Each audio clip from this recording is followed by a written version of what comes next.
이 세상에서 제일 가치 있는 일이 무엇이냐고 물어보면 저는 자식을 키우는 것이라고 말하겠습니다. 그런데 부모가 된다는 것이 참 힘든 일이라는 것을 부모가 되어보니 알겠습니다. 우리는 누구나 누군가에게는 자식입니다. 누군가로부터 태어나 키워졌고 그 긴 시간 동안 많은 영향을 받으며 자랐습니다. 그래서 부모는 아주 중요한 사람입니다.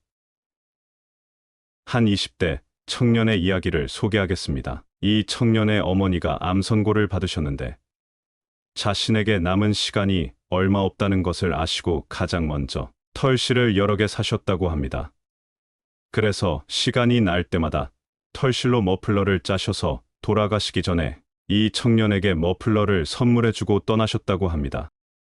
그래서 이 청년은 머플러를 볼 때마다 어머니를 떠올린다고 합니다. 여러분들은 부모님을 떠올리게 만드는 무언가가 있으신가요? 다 자라서 따로 살게 되더라도 생각만 해도 그립고 마음이 따스해지는 존재가 바로 부모라는 존재지요. 부모는 아이가 생명이 위험한 순간에 자신의 생명을 아끼지 않고 당연히 내어주는 그런 존재이기도 합니다. 아이들은 태어나는 순간부터 부모가 없으면 살 수가 없고 부모의 무한한 사랑을 먹고 자라는 존재입니다. 또한 부모는 아이들에게 생명의 밧줄과도 같은 존재이지요.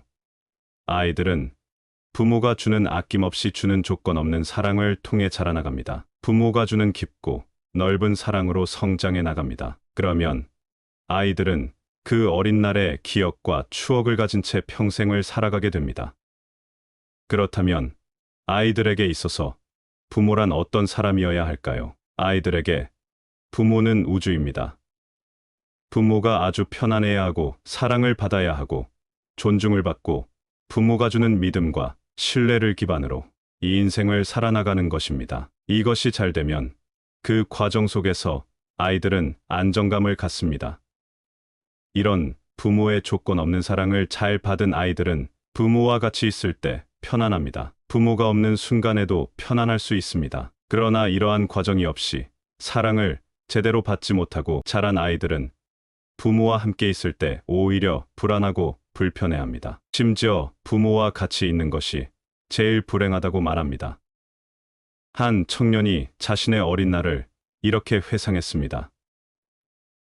우리 아버지는 언제나 술을 마시면 엄마를 때렸습니다. 그래서 엄마는 어느 날 짐을 싸서 집을 나가려고 했습니다.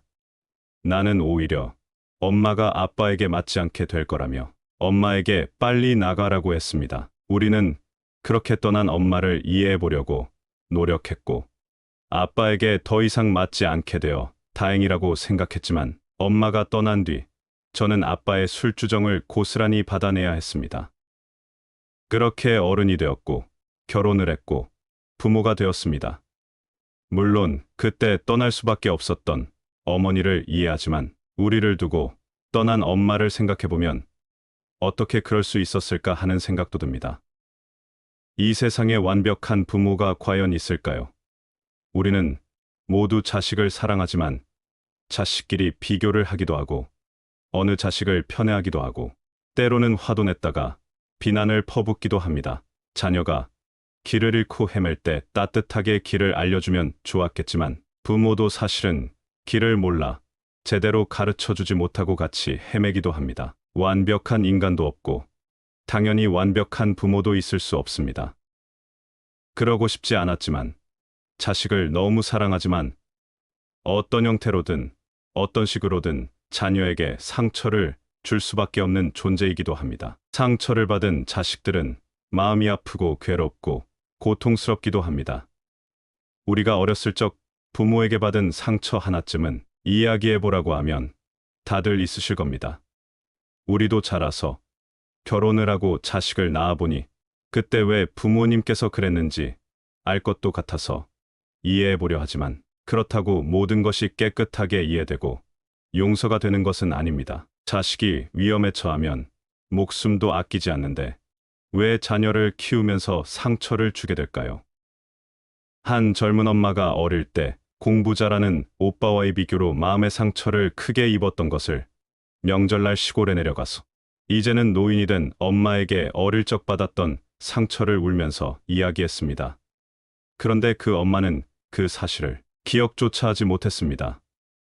엄마는 본인이 얼마나 자녀들을 사랑했는지와 좋은 추억들을 많이 기억하고 계셨습니다. 이렇듯 부모는 잘해준 것들을, 자식은 부모가 자기에게 상처 주거나 잘못해준 것만을 기억하는 것이 대부분인 듯합니다. 기억이라고 하는 것이 정서적인 것이므로 같은 추억을 공유하고도 다르게 기억할 수 있고 변형되거나 심지어 왜곡될 수도 있습니다. 자식을 너무 사랑하지만 사랑하는 대상일수록 불안감 또한 높다고 합니다. 왜냐하면 더 잘 키우기 위해서 그렇습니다.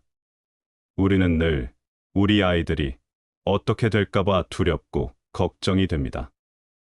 한 젊은 아빠는 어린 시절에 부모님의 잦은 다툼으로 마음이 늘 불안하게 자랐고 권위적인 아빠였기에 어떠한 대화다운 대화도 해본 적이 없다고 합니다.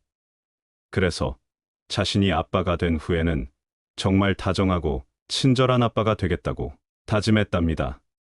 그리고 아이를 잘 키우려고 밖에서 일도 열심히 합니다. 오늘도 야근을 합니다.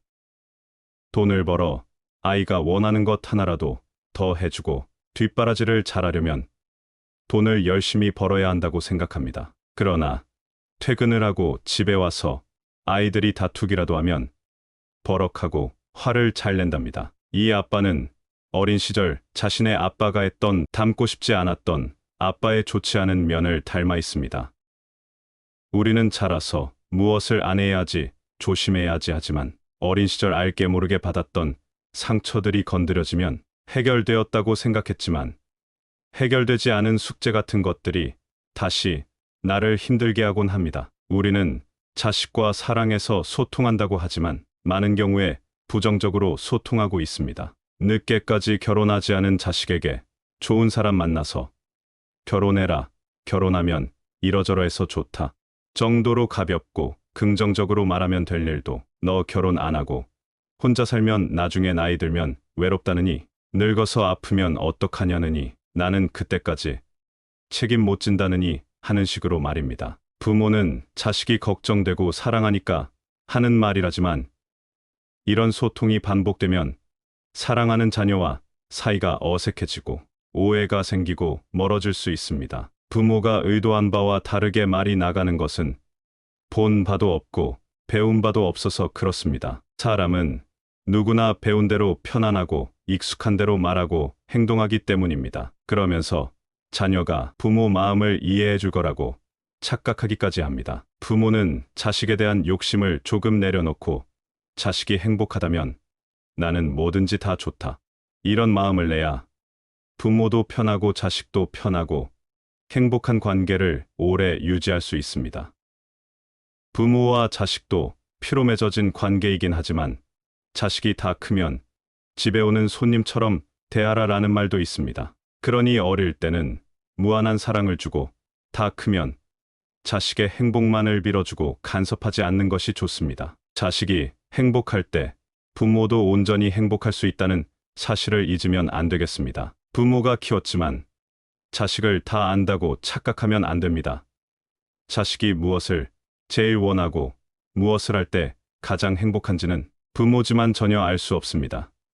이러한 사실을 인정하면 마음이 편해집니다. 그러니 자식이 정말 잘 되길 원한다면 취직이 잘 되거나 공부를 잘하거나 결혼을 잘하거나 그런 일로 기도하지 마시고 내 자식이 어느 곳에서 무엇 하든 마음이 편안하기를 그리고 행복하기를 기도하시면 좋을 것입니다. 또한 자식을 지금 이 자체로 온전히 사랑하시고 지금 상태로도 충분히 괜찮고 곁에 있어 주어서 감사합니다.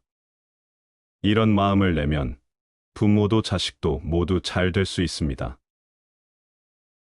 오늘 들려드린 지혜의 말씀이 너무나도 귀하고 귀합니다. 우리는 누군가의 자녀이기도 하고 누군가의 부모이기도 합니다. 오늘 배운 말씀대로 인생을 살아간다면 자녀도 부모도 모두 행복한 삶을 영위할 수 있습니다.